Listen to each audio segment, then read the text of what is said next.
सही। Time sir हम value लोग अपन। एक वाला क्वेश्चन कर रहे हैं ना, आपने जो सॉल्यूशंस भेजे हैं उसमें वैल्यूज डिफरेंट हैं। हाँ फर्स्ट तो वाले में 6% है, लेकिन आपके जो सॉल्यूशंस भेजे हैं उसमें 5% है। सिर्फ फॉर्मूला सही होना चाहिए, राइट सर? यहाँ थोड़ी सी वैल्यूज चेंज है क्योंकि सोल्यूशन जो है वो उस क्या कहते हैं उसको, एडिशन का नहीं है। लेकिन अच्छा अच्छा। आप जब सवाल हल करते हैं तो जो सवाल आप हल करते हैं उस पर वैल्यू वही वाली पुट करनी जो आपके क्वेश्चन में दी गई है। सही है सर, और आंसर परसेंट में आना चाहिए सर? आंसर तो मुख्तलिफ आते हैं ना बेटा। नहीं किस नहीं, कौन से वो चैप्टर तो की बात कर रही डिफरेंट। हैं? जी, चैप्टर 8 की बात कर रही हूँ सर। सारे डिफरेंट हाँ। आ रहे हैं, लेकिन मैं ये कह रही हूँ कि आंसर परसेंट में होना चाहिए या हाँ पॉइंट्स में जी, होना चाहिए। परसेंटेज में होना चाहिए। आप देख लीजिएगा ना सोल्यूशन, अगर आपकी जब सवाल स्टार्ट करते हो तो तब जी भी जी। अगर आपकी परसेंटेज मुख्तलिफ है, इसका मतलब है कि सवाल उधर जो सॉल्व हुआ है वो डिफरेंट परसेंटेजेस वैल्यूज के साथ है। लेकिन अगर आपकी जी वैल्यू जी। सेम है और आंसर गलत आ रहा है तो फिर प्रॉब्लम है वहाँ पे। जी जी सर, बस वो सारे डिफरेंट टाइम में परसेंटेज में लेके आई हूँ सर। बस ये पूछना था कि आंसर सारे परसेंटेज में आने चाहिए। जी जी, वो तो आपको इसलिए। रेट फाइंड आउट करना होता है, रिस्क फ्री रेट कहीं पे फाइंड आउट करना है, कभी कहीं आपको बीटा फाइंड आउट करना है। तो वो जी जी। तमाम चीजें आप जो फाइंड आउट करेंगे तो आंसर आ जाएंगे। 3 सवाल है मेरा ख्याल है, उसमें आपको इतनी कोई प्रॉब्लम वाली बात तो नहीं है। जी जी सर, बस वो अभी हम लोगों ने देखा है आपके सॉल्यूशंस जो आपने हमें भेजे हैं, उनसे आइडिया भी हम्म। लिया है, तो हो रहे हैं हाँ। Sir solve. ये वो तो क्लास में तीनों करवा दिए थे मैंने क्वेश्चन। जी जी सर। जी जी सर, सॉल्यूशंस आपने जो कराए हैं वो भी हमारे पास पड़े हुए हैं।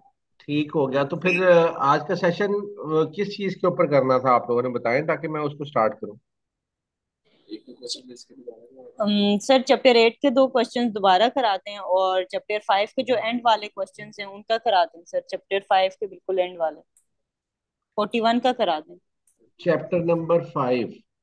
जी जी, 5 के लास्ट वाले सर, एक सेकंड जो होल्ड आपने सेलेक्टिव किया।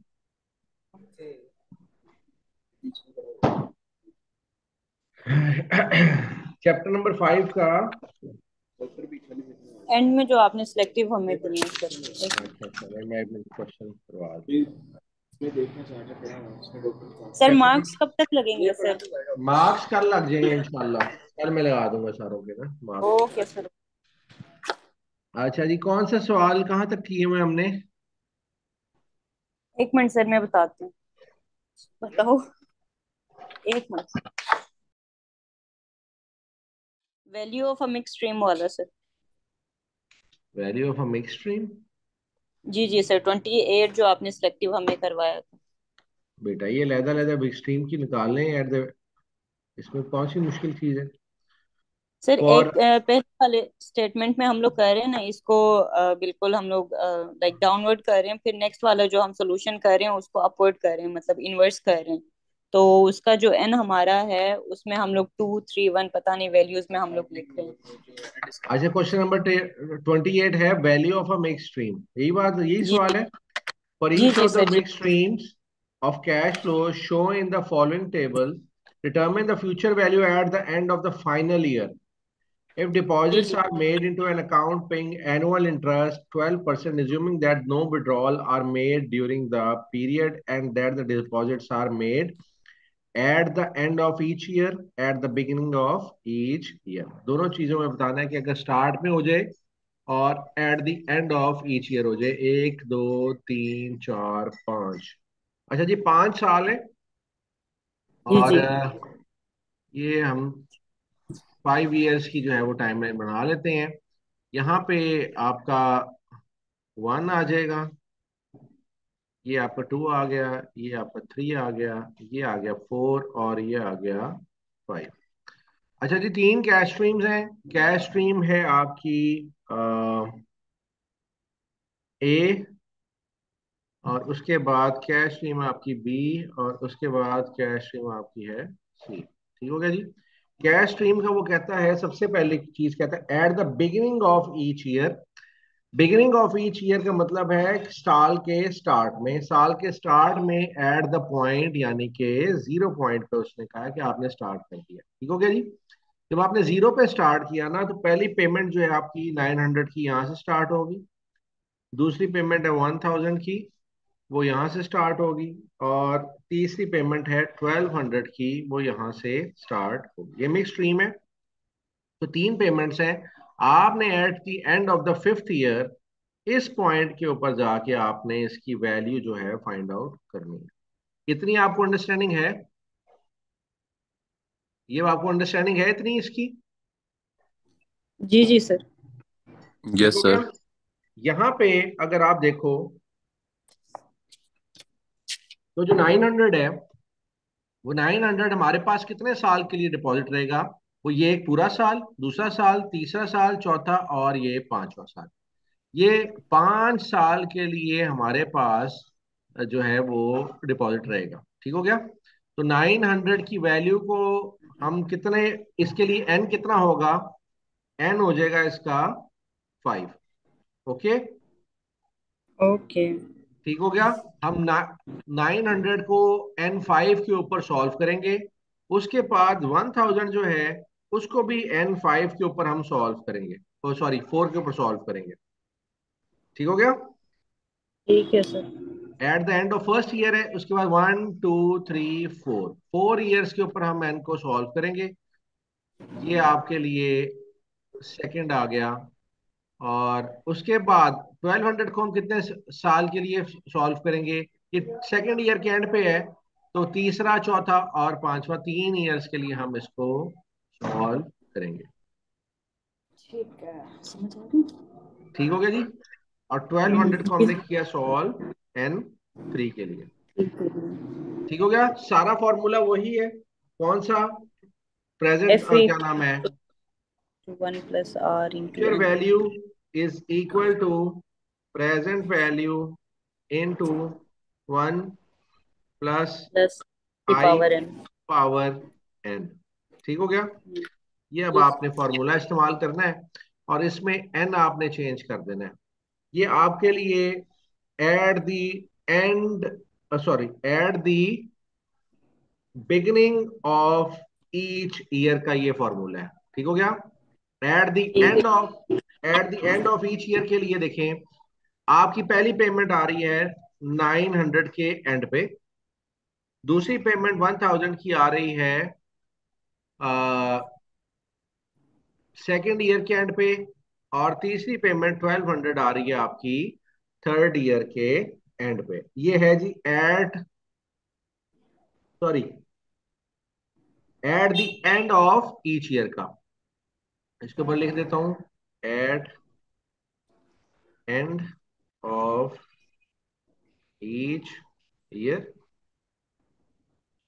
और ये है at beginning of each year. Okay हो गया? जी सर।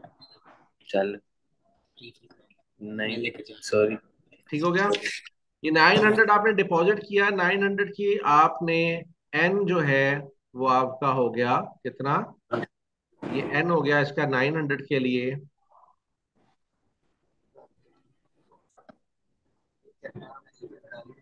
एन हो गया 4। उसके बाद 1000 के लिए आपका एन हो गया 3। और जी उसके बाद 1200 के लिए आपका एन हो गया 2। ओके हो गया? जी सर। 1 2 3 हो गया ये।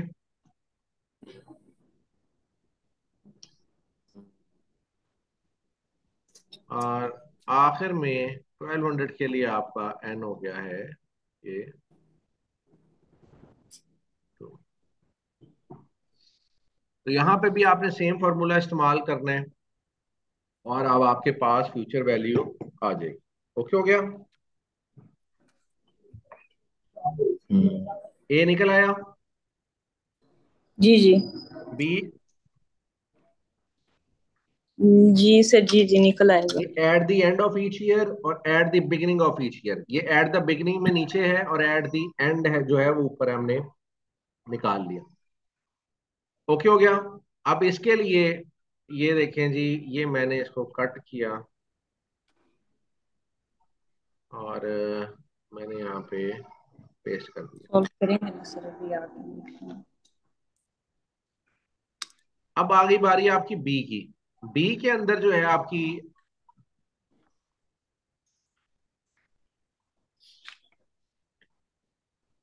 बी के अंदर जो है वो बिगिनिंग आपकी हो रही है eight the end of the each year के अंदर। अगर हम देखते हैं suppose eight the end of the each year के लिए पहले आपकी जो वैल्यू आएगी वो फर्स्ट पॉइंट के ऊपर आएगी कितनी, 30,000।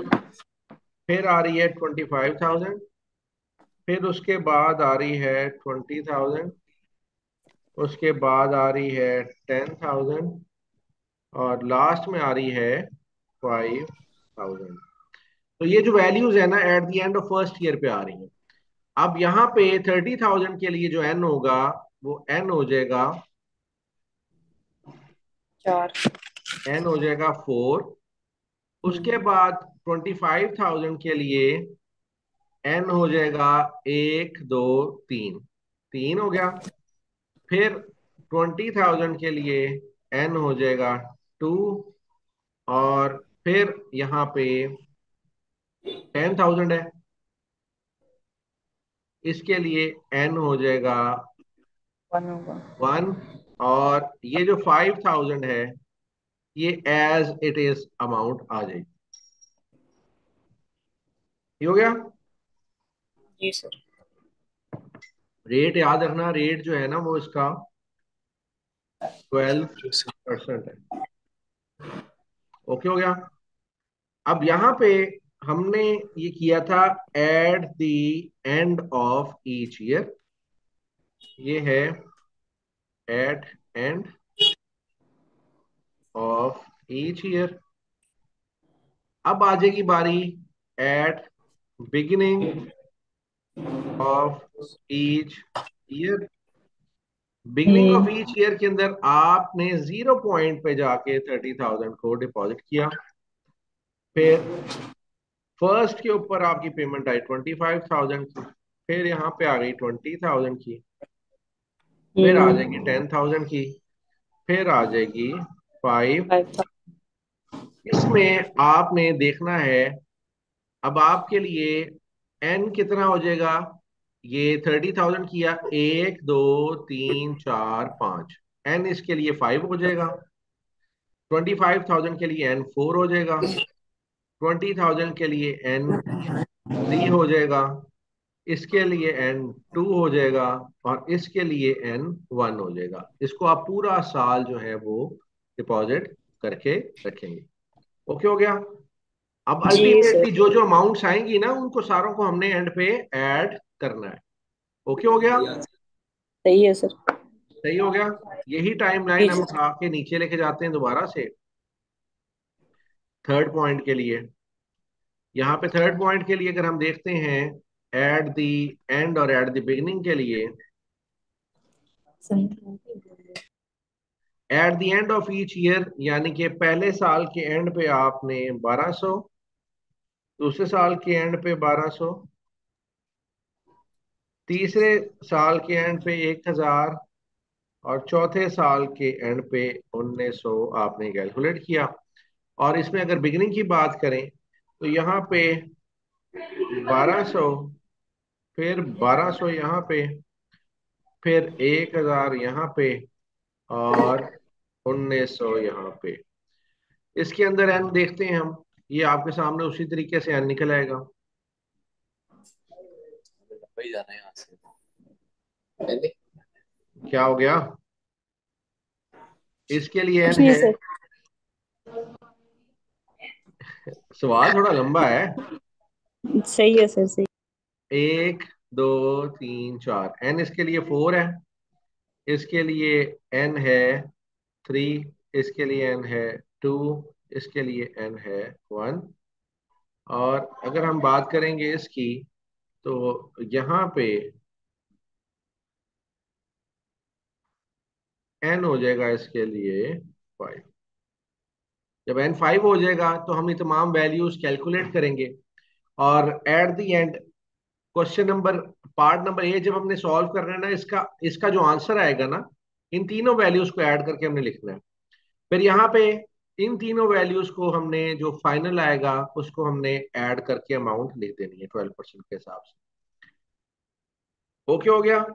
इसमें फिर बी के लिए भी हमने इन पांचों वैल्यूज का जो रिटर्न आएगा एंड पे वो हमने सारों को ऐड करके लिखना है। उसके बाद इसको भी हम सॉल्व करेंगे, पांचों वैल्यूज को, जो उसका फाइनल आंसर आएगा उसको हमने एट दी एंड ऐड करके लिखना है। फिर यहाँ पे भी इन चारों वैल्यूज का जो फाइनल आएगा आंसर हमने ऐड करके सारे आंसर्स को लिखना है। फिर इसके भी चारों आंसर्स जो आएंगे, वैल्यूज आएंगी, उन चारों को भी ऐड करके हमने फाइनल आंसर जो है वो वहां से निकाल। ये था जी आपका क्वेश्चन नंबर 28। इसके अलावा बचा जी बेटा, सर 29 भी सेम इसी तरह ही करना है ना? Value of a single amount versus a mixed stream. जी जी। Gina Vitale has just contracted to sell a small parcel of land that she inherited a few years ago. The buyer is willing to pay 24,000 at the closing of the transaction, or will pay the amount shown in the following table at the beginning of each of the year five or each of the next 5 years. Beginning है, इसको पहले हम solve कर लेते हैं, साथ साथ timeline बना लेते हैं। एक ऑप्शन कह रहा है वो कि the buyer is willing to pay 24,000 at the closing of the transaction, यानी कि अभी वो हमें 24,000 अदा कर देगा। ओके हो गया। द बायर इज एशोर, और फिर वो कहता है और will pay the amount shown in the following table eight the beginning of the next 5 years। Next 5 years की अगर हम बात करें तो यहाँ पे हम इसको बना लेते हैं। Beginning of the next 5 years में पहली पेमेंट आ जाएगी यहाँ पे। यहाँ पे कितनी पेमेंट आ रही है? 2,000। उसके बाद फोर सेकेंड थाउजेंड ईयर के स्टार्ट पे 4,000 आ गई। फिर 6,000 ठीक हो फिर गया। एट फिर थाउजेंड 6,000, फिर आ गई 8,000, फिर टेन और थाउजेंड फिर 10,000। अच्छा, ये 4 के एंड का मतलब यही है कि फिफ्थ का ये स्टार्ट है, थर्ड के एंड का मतलब है ये फोर्थ का स्टार्ट है। ठीक हो गया। Because Gina doesn't really need the money today, she plans to let it accumulate in an account that earns 7% interest। ये देखो भाई, 7% वो कहती है कि इंटरेस्ट इसके ऊपर अर्न होगा। Given her desire to buy a house at the end of fifth year, after closing at the sale of the lot, she decided to choose the payment alternatives: 24,000, a single payment, or a mixture of payments for the following year। भाई इसको आप जल्दी से solve कर लें। इसमें क्या करना है, 2,000 को आपने डिपॉजिट करना है 5 years के लिए, इसके लिए एन आपका 5 हो जाएगा, इसके लिए आपका एन 4 हो जाएगा, इसके लिए आपका एन हो जाएगा 3, इसके लिए आपका एन हो जाएगा 2। ठीक हो गया। इसके लिए आपका एन हो जाएगा 1। 7% इंटरेस्ट है, इंटरेस्ट रेट है। और आपने क्या करना है, यहाँ पे 24,000 को 5 years N5 लेके आपने इसको सॉल्व करना है, 24,000 को भी। तो दोनों आंसर्स को आपने एट दी एंड कंपेयर कर लेना है। अगर मैं देखूं इसको तो देखें, 24,000 की अमाउंट यहाँ पे आ जाएगी, लेकिन ये देखो 10,000 प्लस 8,000 कितना हो गया? 18,000। 18 + 6 हो गया 24, 25 26, 27 28 29 30। इस तरीके से उसको 30,000 मिल रहा है, और उसके ऊपर 7% इंटरेस्ट डालेंगे तो अमाउंट कुछ और बन जाएगी। 24,000 के ऊपर जब हम 7% इंटरेस्ट देंगे तो हम यही फॉर्मूला इस्तेमाल करते हैं। लेट्स सी, ये वाला फॉर्मूला। तो जब हमने formula future value is equal to present value into 1.07 की पावर हमने इस्तेमाल की, एन कितना है जी? 5। ये फॉर्मूला हमने इस्तेमाल करना है।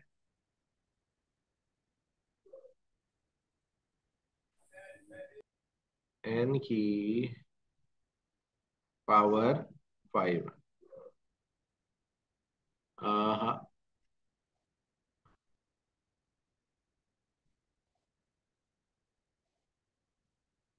ओके हो गया।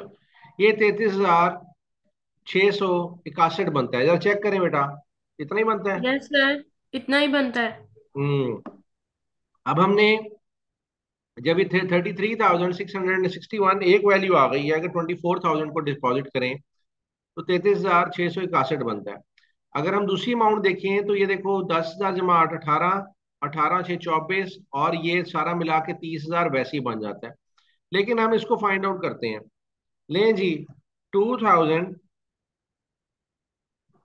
अब इसकी वैल्यू को हमने किया 1.07, और इसकी पावर हमने ले ली, कितनी है जी, इसकी पावर है 5। ये आ गया आंसर 2805। उसके बाद जो नेक्स्ट फॉर्मूला है वो भी हमने इसी तरीके से लिखा।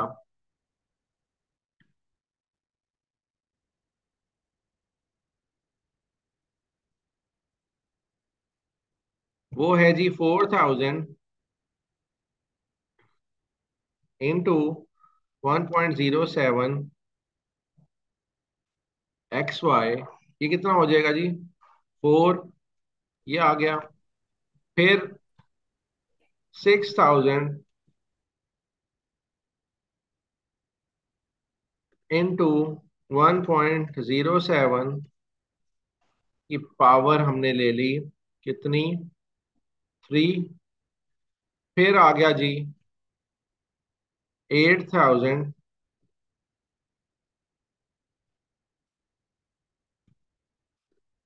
इंटू 1.07, और इसकी पावर ले ली हमने 2, और फिर अल्टीमेटली 10,000 इंटू 1.07, और इसकी पावर हमने लेनी है 1। ओके हो गया, ये आ गया 10,700। और अब अल्टीमेटली हम इसका यहाँ पे सबमिशन ले लेंगे।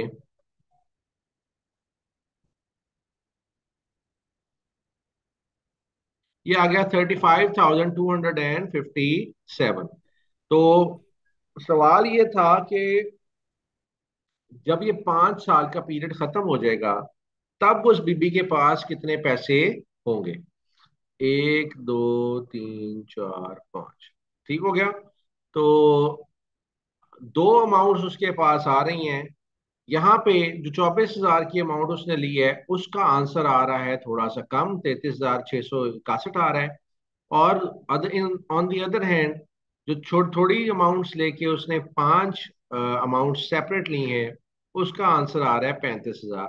तो इसमें से ऑब्वियसली आप कम वाली तो सिलेक्ट नहीं करने लगे, तो आप लोग सिलेक्ट करेंगे 35,000 वाली amount. We accept this mode of payment. Okay हो गया, ये आपका आंसर हो जाएगा। हाँ जी हो गया, ओके हो गया। जी जी सर। फिर आ रहा जी है सर। 25 का सी पॉइंट। क्वेश्चन नंबर 25 है।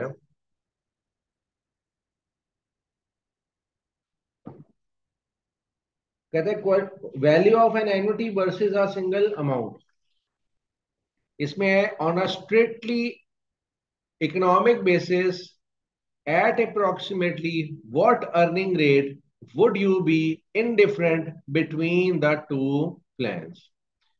वो कहता है कौन सा ऐसा रेट होगा जिस पे आप इन दोनों जो स्ट्रीम्स के ऊपर आपको पैसा आ रहा है उसके दरमियान आप कहेंगे कि यार मैं इन दोनों स्ट्रीम्स के ऊपर जो है वो कोई फैसला नहीं कर सकता, ये दोनों स्ट्रीम्स मुझे जो है ना एक जैसी लगती हैं।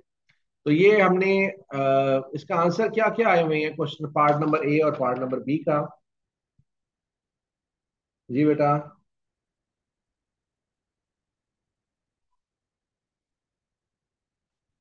क्या आया हुआ आंसर इसका।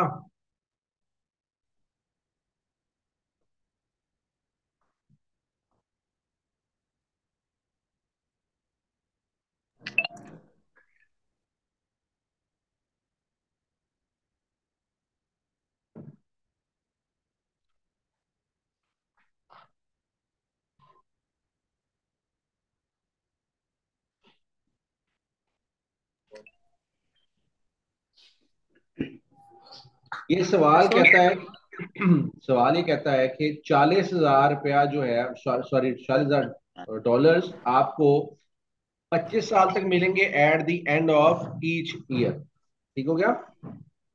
और जी। दूसरा है एक सिंगल अमाउंट आपको मिलती है 5 लाख अभी फौरी तौर पे। फिर हमने क्या किया था, हमने दोनों को ही 5% के ऊपर से जो है उसकी वैल्यूएशन कैलकुलेट कर ली थी। फिर वो कहता है कि 5% के बजाय अगर 7% हो तो फिर आपका क्या डिसीजन निकलता है। फिर हमने दोनों वैल्यूज को निकाला था 7% के हिसाब से, और जब दोनों का निकाला था तो ऑब्वियसली 7% का शायद रिटर्न ज्यादा हो, लेकिन प्रेजेंट वैल्यू उसकी कम होगी 40,000 की। तो हमने कहा अब ये तीसरा पार्ट जो है ना, वो सवाल ये बनता है कि आप इनमें से कौन सी सिलेक्ट करेंगे और किस चीज के ऊपर आप इंडिफरेंट हो जाएंगे। ये प्लान दोनों आपको एक जैसे लगेंगे, तो उसका मतलब ये है कि अगर दोनों अमाउंट जो है वो बराबर हो जाए रिटर्न की, वह वो परसेंटेज होगी जिसके ऊपर हम इसके लिए जो है वो इनडिफरेंट हो जाएंगे। खैर इतनी लंबी मैंने कैलकुलेशन आपको देनी नहीं है। आपने दोनों वैल्यूज को जो है ना इक्वल टू करके तो इसको सॉल्व करना है, लेकिन खैर आप इसको छोड़ दें, अभी आप पेपर की तैयारी में इस पॉइंट को कंसिडर ना करें। ठीक हो गया जी बेटा। ये क्या आपने आंसर भेजा था, ये बात सर क्वेश्चन नंबर 41 भी करवा दें। ओके मलिया, आपने क्वेश्चन नंबर 41 में क्या प्रॉब्लम समझ नहीं आई आपको बचे? 25 का पार्ट ए और बी कर लो, सी को छोड़ आयशा दो। को। जी तैयबा।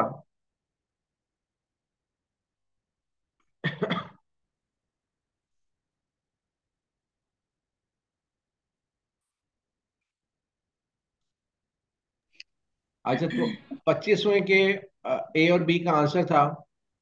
मुझे ये बताओ, ये 25वें के ए का पार्ट का आंसर तो नहीं आता ये वाला। फॉर्मूला कौन सा था? Formula F equals to C F multiply, ये वाला फॉर्मूला है सर, फ्यूचर वैल्यू निकालनी। देखो वो एक कह रहा है सिंगल अमाउंट का फॉर्मूला है। अगर आपको वो दे रहा है एक तरफ 5 लाख जी अभी जी। दे रहा है, तो उसकी हम वैल्यू 25, चलो 5 लाख मैं कहता हूँ कि अभी इसकी वैल्यू है। ठीक हो गया। फिर वो कहता है if you expect to be able to earn 5% annually on your investment, तो हमें हमें वो 40 लाख की एन्युटी दे रहा है। ठीक है ना। Eight the end of each year है, स्टार्ट में नहीं है, तो इसका मतलब है ये ऑर्डिनरी एन्युटी होगी या ऑर्डिनरी ड्यू होगी? ये ऑर्डिनरी एन्युटी है क्योंकि eight the end of each year है। तो ये प्रेजेंट वैल्यू ऑफ एन्युटी का फॉर्मूला यहाँ पे लगेगा 40,000 के ऊपर। 25 उसका एन होगा, रेट होगा उसका 5%, तो उसकी हम प्रेजेंट वैल्यू फाइंड आउट करेंगे। ओके। तो ये एन्युटी का फॉर्मूला जो पार्ट ए का आंसर आपका आ रहा है ना, ये बिल्कुल भी ठीक नहीं है। नहीं मुझे नहीं लगता ये आपका आंसर सेम है। सोल्यूशन इसका शेयर करें जरा हमारे साथ। मैं गलत अभी क्या चेक है? कर लेता अभी चेक कर लेता हूँ बेटा, अभी चेक कर लेते हैं। सोल्यूशन भेजे हुए ना मैंने आपको, क्या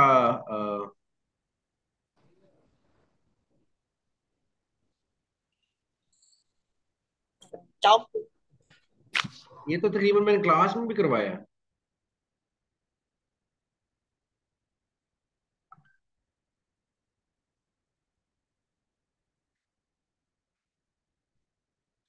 पार्ट ए का answer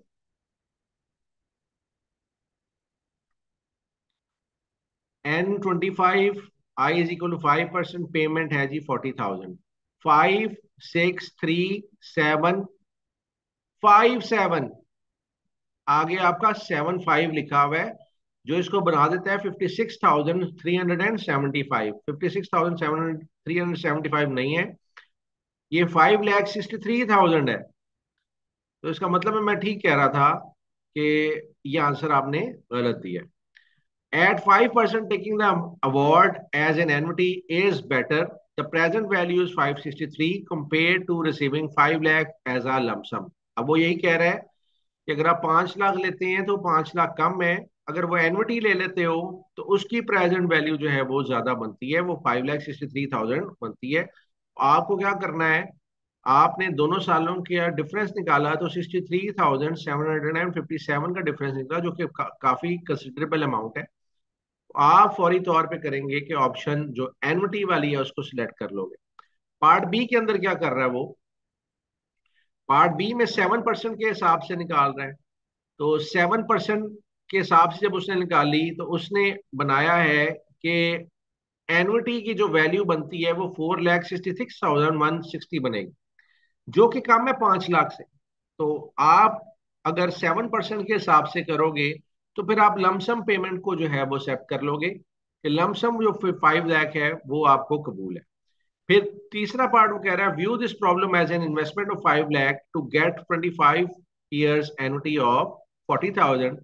the discount rate that equates the to sum is 6.24, calculated as following. ठीक हो गया जी। N25 है, ये देखा उसने वहां से कैलकुलेटर से इसको सॉल्व किया है, दोनों को इक्वल टू करके सॉल्व करना था। तो वो मैंने आपको क्लास में भी नहीं करवाया, तो पेपर के अंदर भी मैं आपको ये सवाल नहीं पूछूंगा। ठीक हो गया। तो बाकी और इसके अलावा क्या सवाल पूछना बच्चे? जी बेटा, स्टूडेंट्स, क्वेश्चन नंबर ट्वेंटी जी फाइव सर। हाँ जाहिदा, लगता है आज सिर्फ पढ़ने आई हो तुम। जी सर, बस पढ़ना ही है आज, हम्म। पास करना है फाइनेंस। कल मैंने आना है यूनिवर्सिटी, ठीक है सर। और सुबह के टाइम आऊंगा मैं, कोई 11 बजे, 11-12 बजे के करीब। ठीक तो है सर, हम आ आप जाएंगे लोगों आपके की पास। असाइनमेंट्स वगैरह पहुंच गई है ना आप लोगों को? जी जी असाइनमेंट, सर, मिल गई। चलो ठीक है। कल मैंने नंबर जो है ना इसके लगा देने हैं, और ठीक अगर है। किसी के नंबर के अंदर कोई इशू होगा तो वो मुझसे रब्ता कर ले, वो नंबर जो है वो मैं फिर आपको करवा दूंगा। ठीक हो गया। फिर अभी और सर, इसके अलावा कोई प्रॉब्लम? हम्म। सेशनल और मिड के जो मार्क्स जो हैं टोटल करके हमें बताते हैं, वो आपने नहीं भेजे अभी तक। वो मैं कल करूंगा ना बच्चे, वो मैं कल करूंगा ओ, इंशाल्लाह। ठीक है ना, क्योंकि ओ, उसी काम के लिए मैंने आना है, कल पेपर सबमिट करवाना आपका। और ये जो कल के सेशनल मार्क्स हैं वो अपलोड कर दूंगा। किसी को कोई इशू हो तो वो मुझसे रब्ता कर ले। ठीक हो गया। आपके फाइनल पेपर्स के मार्क्स जो के ऊपर बहुत सी चीजें डिपेंड कर रही हैं, ठीक है सर। और फाइनल का पेपर देने के बाद मैं फाइनल रिजल्ट बनाने से पहले आप लोगों को बता दूंगा कि आज मैं रिजल्ट बनाने लगा हूँ। तो उससे पहले किसी का इशू होगा तो रिजल्ट बनाने से पहले पहले वो मुझे रब्ता कर ले। ठीक हो गया। ठीक है sir. Sir 41, question question number number 40। 41, question number जी फोर्टी सर। वन आज जाहिदा ही सिर्फ लेक्चर लेने आई है, और कोई बच्चे तो सिर्फ जो है ना वो, तैयबा ने तो कोई बात ना नहीं पढ़ाए की, सर, वो और यही 41 ना आ गई है। पढ़ाए। सर असल में हम लोग ग्रुप में यहाँ पे बैठे हुए हैं ना, तो हम लोग साथ पढ़ रहे हैं यहाँ पे। अच्छा अच्छा अच्छा अच्छा अच्छा। जेनेट बॉयल झूठ इंटेंड्स बोल टू रहे हैं सर, कैफे डिपॉजिट। पे चाय पी रहे हैं। तो यार मैं तो पीऊंगा भाई, है, मेरी तो चाय खत्म होने वाली है, मैं तो पीऊंगा। मैं सर मैं तो सर पी रहे हैं। मैं पी रहा हूँ भाई। चाय, चाय जो है ना वो उसका तुम्हें पता है फिर जरूरी होती है। सर अकेले अकेले। अच्छा सर। देखना तुम्हें दिखा रहा हूँ ना। तुम लोगों को फिर दिखा रहा इनका हूँ। दिल जला रहे हैं। नहीं दिल नहीं चला रहा, अकेले मैं अकेले गरम गरम चाय डाल रहा हूँ उसके ऊपर। चलो अच्छा, मुंह मैं जला रहे हैं। इसको ऑफ करता हूँ। ऑफ कर देना है। चलें जी। जायदा ने छत की तरफ कर दिया कैमरा। अच्छा। चाय नहीं है कब, सर, चाय फिर। चलो लेट्स सी इसमें क्या प्रॉब्लम है बेटा, एनुइटीज एंड कंपाउंडिंग।